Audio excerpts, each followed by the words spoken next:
Ngayon na, pasok. 1 week na lang ito.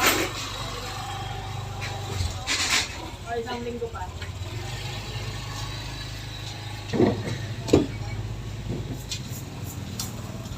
Isang pa nila eh.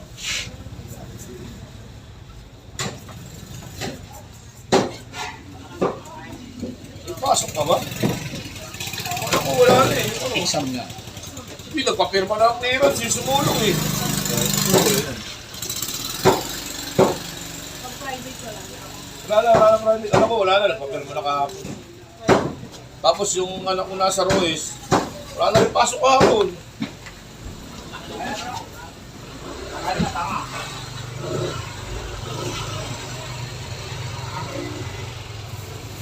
Hindi mo na doon.